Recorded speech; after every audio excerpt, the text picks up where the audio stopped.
So you're a service-based business and you're getting ready to do a free consultation or a discovery call, and you're like, you know what, how do I even structure this? You're in luck, because in this video, I'm going to show you how to structure your free consultations or discovery calls.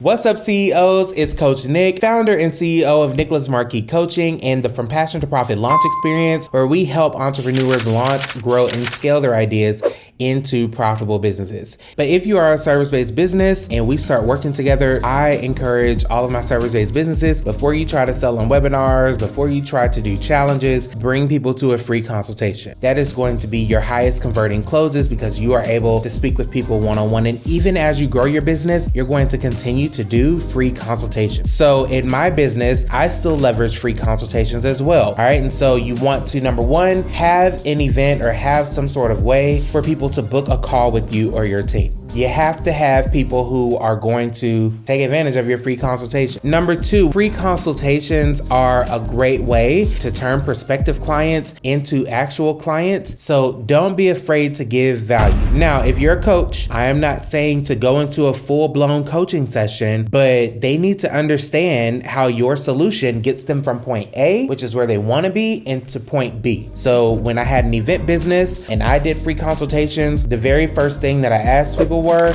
when's the date of your event? Wrong. All right. The first thing I asked was, or tell me, what are you looking to accomplish? So you want to understand where their point A is, where they are now, because at the end of the call is when you're actually going to pitch. So when you are on the call, of course, you want to build rapport, keep it quick, keep it cute. You don't need to get in a full-blown conversation, and then transition into stating the purpose of the call. And so that I can learn a little bit more about your business goals, or I can learn a little bit more about your needs, right? And then if I feel that we're a good fit to work together, I will talk to you about how we can do so.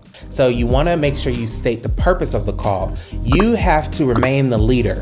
People want to be sold to someone that they can trust, that they're confident in. They're not going to be confident in you if they have to lead you. You need to lead them. All right. So be confident in your tone, in your demeanor. If you are on Zoom, make sure you have a clutter-free background. Make sure that you look the part, right? People buy with their eyes first. You want to state the purpose. And then before you start talking about yourself, and ask your prospect, so what brings you in today? What has you calling in today? What this does is it takes the attention off of you. It takes you out of the equation. You are simply there to listen to what they're going through and what their challenges are. The reason that I see most people fail in sales is because they talk all about them and they don't let the prospect get it out. All right. So you have to ask, what brings you in today, right? Even if you have them fill out an intake form, you want to ask what brings them in today. So the next step is to ask discovery questions. Don't be afraid to dig in. If somebody says something like, let's say for instance, you are a hairstylist and they say, I just cannot use perms on my hair because of the breakage, or I have a sensitive scalp, right? I'm just throwing something out there. Don't just bypass that or override that. Tell me about the struggles. What have you tried to fix this, right? Let's say you're a caterer and you're on the phone with a wedding client.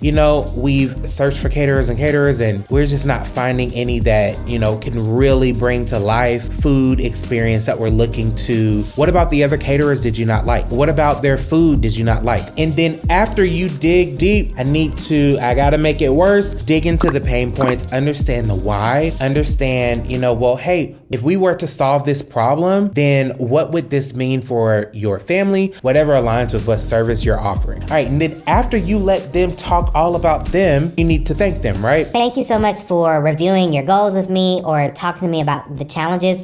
Is there anything else that would be helpful for me to know before I kind of dive into what we offer here? What this does is, if there's something that they left out, then they can kind of go back down the rabbit hole. And you want them to, because you want them to stay in a state of, I need the doctor to fix me, and you are the doctor. So I want to make sure you know everything. Once your prospect finishes telling you what's wrong with them, now it's time for you to diagnose. All right. So from what I hear, you want to host your family reunion and you're looking for a balloon arch service, right? I think we would be a great fit to work together, and I'd love to share more about what that looks like. Is that okay with you? So the reason why you want to continue asking is because you want to get micro commitments, right? You want to get them in the habit of saying, yes, I want to learn more, so this does not feel like a sales call, all right? People like to just have a conversation, and if we think we'll be a good fit to dance together, then we'll dance together, right? Okay? Cue the music. Once you make that transition, then you want to demonstrate the product. I always encourage my clients to have a visual aid to go along with them because 90% of people, they need to see something, right? So I encourage you to have a visual aid, especially when you're first starting out, because that can kind of walk you through, and you also can identify what pieces need to be tweaked or what needs to be changed. As you are demonstrating your product, here's the key thing that I want you to do. I want you to continue to get micro commitments. So I want you to demonstrate a portion of the product. So maybe we demonstrate, so like if you're a course creator or a coach and you're selling a coaching program, so you want to stop every now and then. Does that make sense? Do you have any questions? What are your thoughts so far?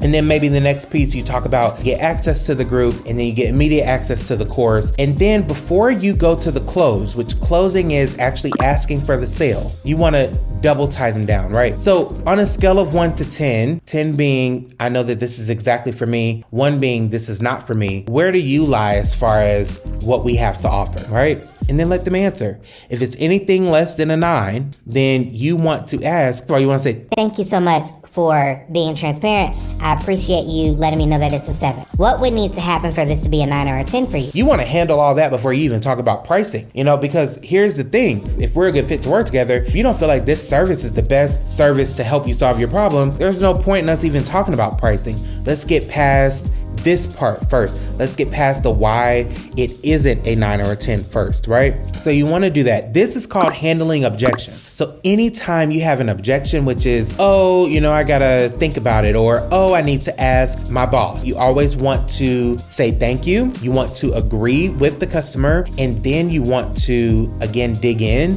Do you feel that this offer, do you feel that this service meets all your needs? All right. Then if they say yes, then you go into problem solving. If we were to come up with the way, buy today, or would you invest today? Okay, great. Let's talk about payment options. Let's run back over that. So when you're handling objections, you're going to dig in to make sure that's the true objection. The worst objection is the unspoken objection, one you don't even know about, right? So you want to make sure that's a true objection, and then you want to problem solve. Get creative on solutions, right? And then last but not least, after you ask for the sale and you handle objections, the last thing you need to do is ask for a referral. Who do you know that would see value in what we have to offer? So you have to do that. I hope that this was helpful. Put in the comments your takeaways from this session. And listen, if you like that, I got a whole lot more where that came from. I just did a free training on how to launch your business in 90 days or less. So we'll put the link in the description for that below. But if you enjoyed this video, make sure you click like and subscribe, because I drop videos like this each and every